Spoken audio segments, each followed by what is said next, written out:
Working on sustainability, there is ample room for it, and most of it is still low-hanging fruit.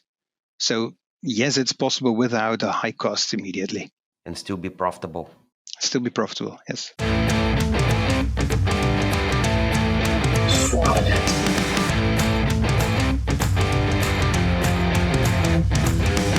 Hello and welcome back to Swine. I am Daniel Linhares, your host for today, and I have here Dr. Robert Hoste with us today. Welcome to the show, Robert. Thank you, Daniel. Nice to meet you. Yeah, nice to meet you. And so you were a senior pig production economist out of the Netherlands, right? Can you talk a little bit more about your institution and your background for us? So indeed, I am in Wageningen. Wageningen University and Research is a combined organization, actually. So on one hand, it's a university educating students. On the other hand, it's a research institute, a combination of institutes, actually. And well, in total, we have some 8,000 staff. And that's quite amazing for such a small country as we have in the Netherlands. And students from all over the world are studying in Wageningen from more than 100 countries. Mm-hmm. And so I think in total we have some 13,000 students plus 2,500 PhD students. So again, for such a small country, I think it's a good university and place to be here. There I'm working as a senior pig production economist. I'm working in Wageningen Institute since my entire life, 34 years now. And all the time I am involved in pig production in many aspects. Yeah, well, thank you for the background. And I understand you guys focus on 3 dimensions, right? The farm sector, supply chain cooperation, and international studies. Would you give us the highlights of each of those? Yeah, the first, let's say, the farm and sector approach is we often do research for the Agricultural Ministry in the Netherlands. We do have quite some climate and nature challenges in the Netherlands related to animal husbandry. And one of the solutions for the government is a reduction of the number of animals. So what we do in our institute is we support the government with analysis of suitable means to buy out farmers, to recompensate them for economic losses. But another example is we did work on the economic consequences of pig husbandry with intact tails. So not only what would it cost to have pigs with intact tails, because you have to do quite a lot of measures to make that possible, but also on how to set up supply chain mechanisms to get those costs paid by the industry and finally by the consumer. So that is one part, let's say the farm and sector approach with a few examples. The second part is about supply chain cooperation, and actually in short is the question, why is all the world working in vertically integrated production systems and we in Northwestern Europe do not do? Mm-hmm. And what can we learn from other countries? What can others learn from us? At this moment, I'm involved in a project in China in setting up a medium-sized supply chain, and they want to learn from us. So how do you do that in the Netherlands, and what can we learn from the Netherlands, but also from other places in the world? And please join us in setting up a well-functioning supply chain. And when it comes to international studies, the third part of the work, next week we will have an annual meeting of Interpig and AgriBenchmark. These are 2 parallel organizations with people like me, pig production economists from all over the world, Mm-hmm. more than 50 people. And we do have an annual meeting in Austria, in the center of Europe. And the core of our work in that in the groups is production cost comparison and speaking about competition. So we are analyzing, so to say, the global battlefield when it comes to the economy of pig production, making money with pigs.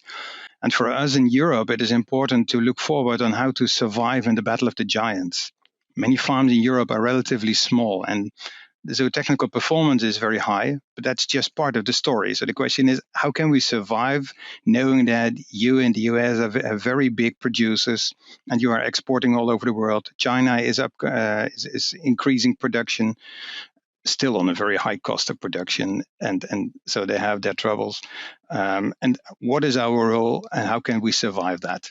Just a few examples, I think, of the work we are doing.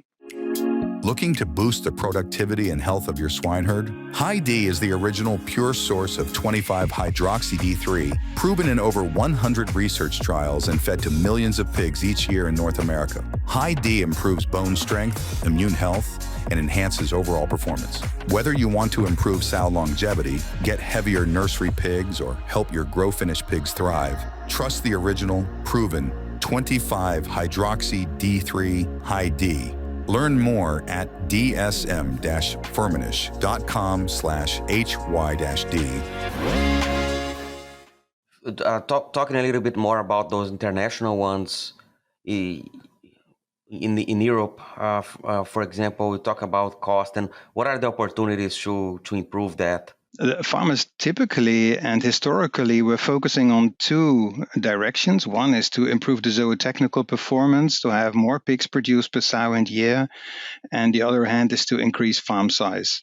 And so far they did a good job, and well, farm size in the Netherlands, for example, on average is 800 sows with finishing pigs or not, so specialized sow farms or closed cycle farms for to finish, or separate finishing farms we do also have, but that's not so big compared to your country. And I mentioned Austria, the country where we will go next week. Their farms are much smaller; they are less than 100 sows. But they do also have some arable and some dairy cows that are small, really small size, and that's the topic of the meeting next week also. So how can they survive in their small scales? So the two directions of improve zootechnical performance and increasing the farm scale so far made it possible to survive in the world competition. And the question is that still enough? Knowing that there is a lot going on in the world market, that the price volatility, so the variation in prices over time, has increased a lot in the last 5 or 10 years. And then is the question, are we really able to survive with the common scale and the common way of cooperation in the supply chain that we did so far in Europe, in European countries? And the answer might be, well, that might be very difficult. So I would foresee that in the future that we in our Western European countries, that we are also applying vertical integrations where there are just a few players and they are directing farmers to do this or that. Where maybe retailers are directing and saying, okay, you can produce pigs, this is what you get for it, and that's it. But the strong point, to elaborate it a little bit, the strong point so far of entrepreneurs in Northwest European countries is that they are good entrepreneurs, that they are ambitious, they are passionate about pig production, and they have the highest zootechnical performance all over the world. So let's say 30 plus produced slaughter pigs per sow and year on average on national level. And if those farmers, those entrepreneurs are becoming just part of a large cooperation, then you take away the passion and the need to survive, and therefore the drive to become the best and to be the best in the world. So that's a bit elaboration of your question. What's going on in the international area, and how can we survive in Europe? Maybe that was the question behind. Yeah, you talked about scale and also productivity, right? And is there still a place for a niche market? It's still a commodity. Everybody's kind of, in terms of global markets, are producing pretty much the same pig. Is there still a room for specializing? Yeah, there is to some extent. And as an example, in the Netherlands, we are slaughtering 15 million pigs per year. That's not so much compared to other countries, 15 million in total. Plus, we're exporting some 6 million piglets per year. So that's a total production, 21 million pigs per year. But of the total slaughter numbers of 15 million, only 4 million are eaten domestically in the supermarkets. They are sold via the supermarkets.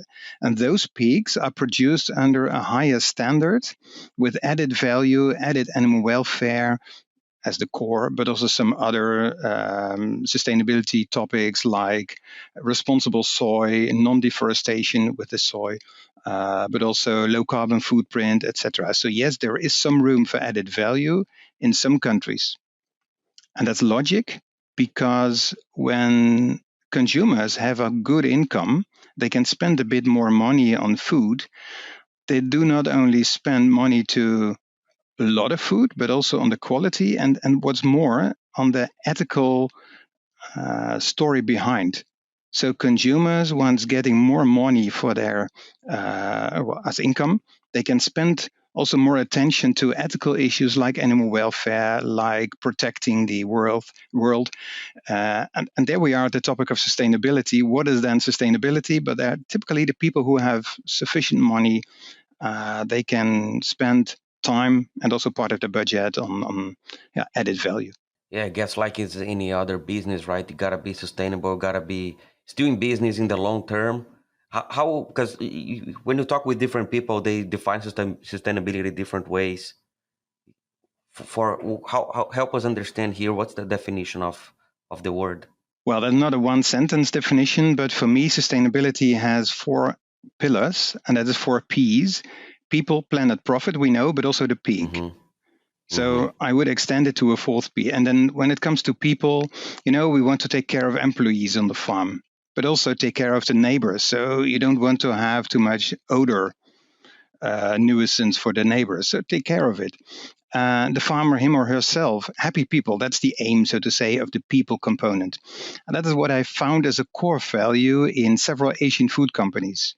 When I'm traveling to Asia and looking around and I see happy people as a core value for such companies. So they are not providing food alone, but happiness. And that's interesting because that is what we maybe forgot, that happy people may be a focus in itself. Well, people aspect is also related to a lack of available workers, and they are becoming increasingly expensive. So what we see is compensation of manual work by robots and machine. And so we could talk longer about that, but that's one. That's the P of people.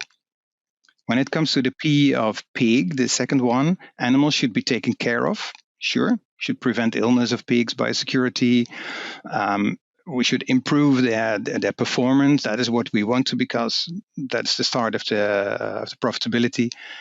But biosecurity only works if everyone on the farm and around is really aware of the risks. I have seen biosecurity measures on farms in, for example, South Korea. Nicely equipped, but they were not used. So why do you have those equipment? That's for me a sign of lacking awareness. It's nice to have stuff, but not the awareness. I visited a company in China last year in October. All 5 production locations were hit by African swine fever, although they have quite rigid biosecurity standards. So it's not only the standards, the tangible measures, but also it's between the ears, so to say, the awareness. When it comes to the pig component, you could also think of breeding organizations. They should more and more focus on robust and resilient pigs, resilient against odd situations. They should focus on the ability of pigs no longer being tail docked. There's quite some attention in Europe, and especially in Finland, Sweden, Switzerland, and now also the Netherlands, to ban mutilations like tail docking. But it's not common practice yet, but it will come in the next decade. By 2030, all pigs in the Netherlands are no longer being tail docked. The good news is that good health and animal welfare are correlated with better zootechnical performance.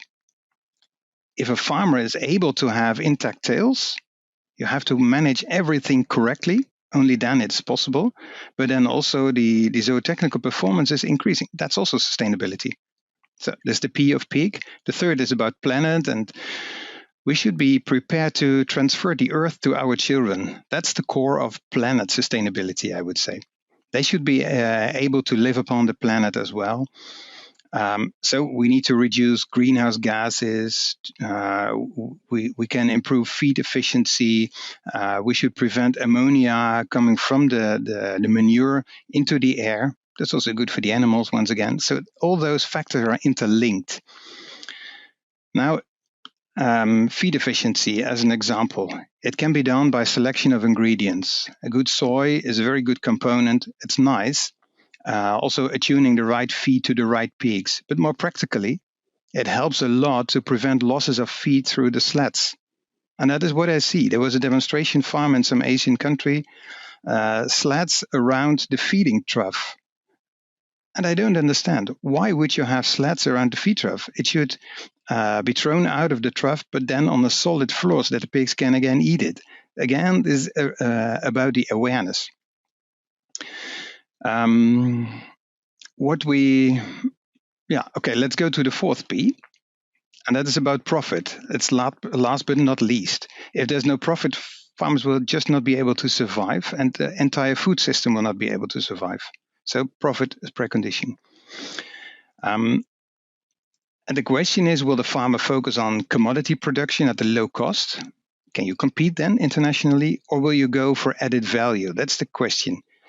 And I told already, it's not easy to survive with the increased volatility of the prices for feed, for pigs, etc., and the increased risks of animal diseases. So it is also the starting point for the farmer. What do I want to focus on? Do I want to focus on just commodity meat, sending it all over the world and being prone to all those risks that are coming to me? Or will I focus on regional production and sales to the customer that I maybe even know? So profitability, and risk management are related to the fourth P. Yeah. Well, yeah, like you said, it's pretty complex, right? But let's go back a little bit to the people, because as you said, right? If I understand, you got to start with passion. You got to start with you need to care, and you need to show some compassion for what you're doing. Yeah. How, if you work with companies, how can you help people get closer to that people aspect? And that's a very interesting point, because I used to visit Asia. I visited the countries over there several times. And what I see is that there's just a difference in the culture, where the approach of people, how you approach employees, is completely different.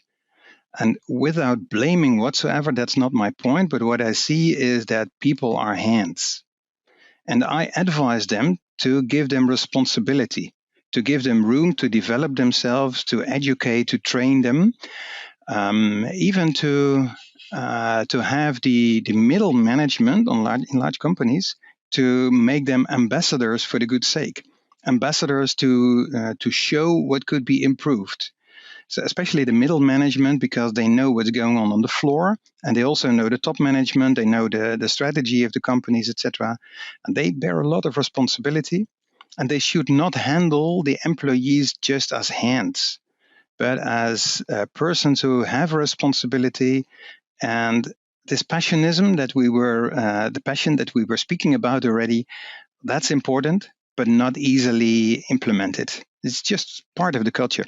A culture takes time, right? From recruiting to training to the leaders gotta show it too, and not just ask. They gotta show they care. They gotta show the passion. Yeah, but the problem is, many people don't want to work in agricultural sector, especially in barns with the pigs, because it's a smell and it's quite hard work and it's not so nice. So you have to pay them right. And what I see in China is that employees, on average, do not work longer than half a year to 1 year on a farm, and then they are gone. And we know these rigid biosecurity measures, so they stay on the farm for 6 weeks or 3 months even, or even longer, with their family, and then they leave, and there's a big chance that they don't come back. So they leave, and you cannot really set up education systems, training programs for such workers. And that's the balance. Are you investing in it with the risk of losing the people after 3 to 6 months or maybe 1 year? Or will it be profitable, beneficial, that they maybe stay a bit longer on the farm? Yeah, gotta find the right balance, right, between biosecurity and work-life balance for those that are there. And I think you guys in the US have the same, that people from other countries are coming and doing work on the farms. That is what we heard here, in the Mexican people working in the US on the farms. And probably you have exactly the same issues with payment and how long will they stay there, and can you give them responsibility, maybe the language issue, etc. Right. In animal nutrition, precision matters. Choline chloride is an essential ingredient that supports growth, muscle development, and liver health in poultry, swine, aquatic animals, and pets. Backed by decades of expertise and certified quality, Eastman's liquid choline chloride provides a cost-effective solution and delivers consistent performance across species. Eastman helps you get more from your nutrition program. Learn more at eastman.com. And so, continuing this conversation on sustainability and all those pieces, you added biosecurity on top, and everything comes with a cost, right? It comes at. And so, how do people? Is there a way to put a dollar figure in there, or how much does sustainability cost me? No, that's not that easy, because sustainability is a multi-angle topic. That's one. But let's start with the low-hanging fruit. It can be grabbed easily. In Interpig, one of these groups, and that we have this meeting next week, we do compare zootechnical performance. So we find an MSY, that is the number of slaughter pigs produced per sow and year, varying among countries between 23.1 in Spain and 32.2 in Denmark. So there's a gap of almost 9, 23 or 32. And then Spain is suffering from pears, the Rosalia, and they are really suffering. So a lot of mortality is there. So they are on the lower end. But 25, 26, 27 should be possible also for them. But other countries, again, Asian countries, they have below 20. So there's a lot of opportunity. There's a lot of possibility to increase their performance. That does not come at a cost, but that's immediate profitability. Feed conversion ratio, 2.35 in Brazil, 3.7 in Italy. And I found a situation in Ukraine before it was in the war with Russia some 10 years ago. And they have, on small-sized family farms, a feed conversion ratio of 5.0. So 5 kilos of feed for 1 kilo of gain of the pigs, rather than the 2.35 in Brazil. That costs a lot of feed. So that's a sustainability issue in terms of a planet, but also of profit. So, and I think that the soft factor, so not technology or investments in tangible matters, but the awareness and data use and data comparison is more important than anything else. So when you give your workers a responsibility and you are elaborating data and comparing your benchmarking, then you can learn a lot. So the lower hanging fruit is cheap or is even bringing money. Higher hanging fruit, just one example, we have to reduce ammonia emission from our stables in the Netherlands and some other European countries. That's costing money. What we also see is the payment to farmers, a fair farmer payment, so to say. Yes, that comes at a cost to the consumer. But let me give an example, because that is nice. In the Netherlands, we have the Beter Leven program, Better Life. So that's basically an animal welfare program. And all supermarket organizations in the Netherlands agreed to adhere to that standard. That means there is a higher cost of production, there's additional animal welfare, there's an added value program. And part of it is also that the farmers are paid a little bit more. Now, the pigs have a little bit more living space in the pen. So 1 square meter for a finishing pig, that's much more than you have in the US, I think. But that comes with higher ammonia emission. So it comes at the cost of the planet P. Production cost is higher, but consumers are paying a little bit more. That's the profit P. And in the end, the society and consumers, the farmers are happy with that approach. And that's the people P. So you see trade-offs, but in the end, there's an entire package and this integrated approach. I think that is important. The integrated approach, yes, it may come at a cost, But if you have the right balance between the low-hanging fruit and some higher-hanging fruit, and consumers paying for it, then I think you have a very nice package and a very nice approach to increase integrated sustainability. Well, putting all those pieces together, people, pigs, planet, and profit, it's where in the world you see the greatest challenges and opportunities, and where in the world all those countries you mentioned, where do you think sustainability is the gold standard, if there is one, or the closest to there? So talk about the extremes, if you would. Yeah, I think a gold standard is a very big term, but I think we are doing quite well in Europe, especially in countries like Denmark and the Netherlands, because we are facing planet challenges and we are working on it, and the farmers are aware. The zootechnical performance is high. The people component is rather good, I would say. So many aspects, I think other countries want to learn from Northwestern Europe. And that is one of the reasons why Wageningen University is that big, And I think the challenges are especially there where the zootechnical performance is low. And that is interrelated, and that's interesting. So again, Asia, Africa, we didn't speak about Africa, but Africa is also increasing in terms of pig production. Maybe not yet that fast, but they will come. And they are lacking feed, so that's one of the problems over there.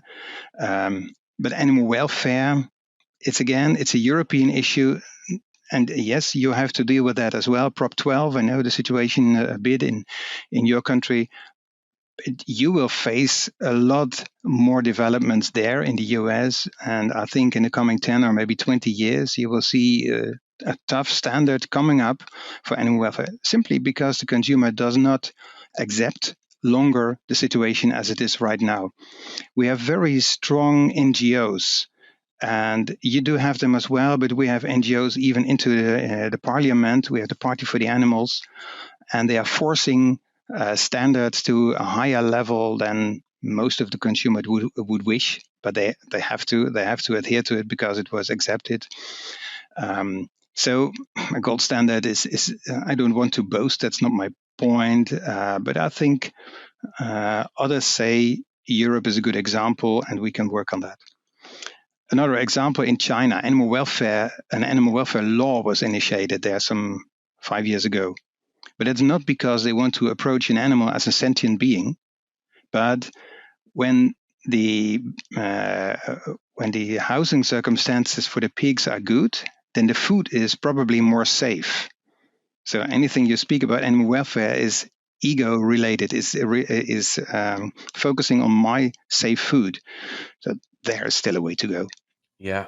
How about Latin America? You mentioned Brazil, right? Yeah, but also in the US. So you have your Prop 12, and this is just a start. Because I will tell you, it started in Europe in the 80s already, and still now animals are being tail docked and castrated, etc. And it will take at least another 10 years before that is all banned, and probably 20 years. So it takes one generation, I used to say. A generation, because people are used to behavior, used to thinking in some way of animals.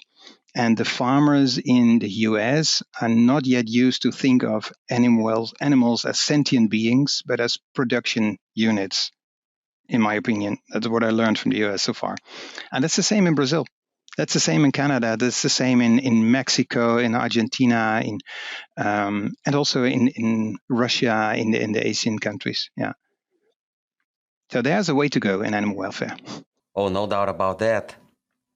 So we're gonna go to the final questions here now. But before then, anything else from what we're talking about that you'd like to go back and emphasize and remind our audience? Well, maybe it's kind of summary or to come back. Sustainability, working on sustainability, there is ample room for it, and most of it is still low-hanging fruit.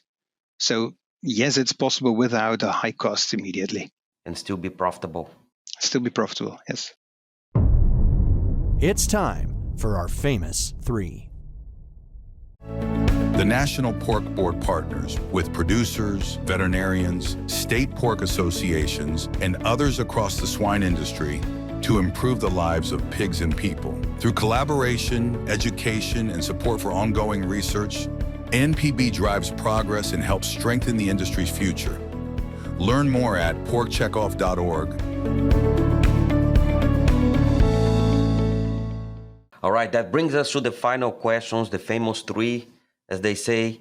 And so the first one is, what, in your opinion, working with multiple cultures, multiple people, different places, what differentiates successful individuals? 2 words: being passionate. The passion for your work, for the animals, for making money, for contacting other farmers and working with them, passionate about working as a farmer with your employees. So passion is really important, and that is what I see everywhere. Also, my own work, I am passionate about my work, and it's recognized among my colleagues. So yes, passionate is a good term, I think, here. I love it. Yeah, I was in Spain the other day and visiting Sagrada Familia and Park Güell and other things built Barcelona, by yeah. Gaudí. Yeah. And then one of his famous quotes was, well, when you start a new project, if you want to succeed, you got to start with passion. And then technique comes later, you learn the challenges, but you have to start with passion. And then Totally agree. the end's going to be great. All right, your favorite pig-related resource? Could be a book, a web page, or anything. So I come to your country, in the US. I do like the statistics and the reports of the Foreign Agricultural Service of the USDA. Sure, we also have lots of European sources, but that's really a very good source, a first impression of a country's pig industry. Good statistics are included there, so I hope this will continue, this work of the FAS of the USDA. Thanks for sharing that. And how about your non-favorite pig-related book or movie or anything that you... Yeah, that's definitely the Bible. Mm-hmm. I'm a Christian, and currently I'm reading of the life of Noah, who was saved with his family by God's grace, and that impresses me. And that is so. I'm not only working with pigs and on pigs, etc., but I'm also, as a Christian, I'm passionate about that as well. Well, thank you for sharing all that wisdom here with us today. That's all about all we had for this podcast, and see you next time. Thank you. It was my pleasure.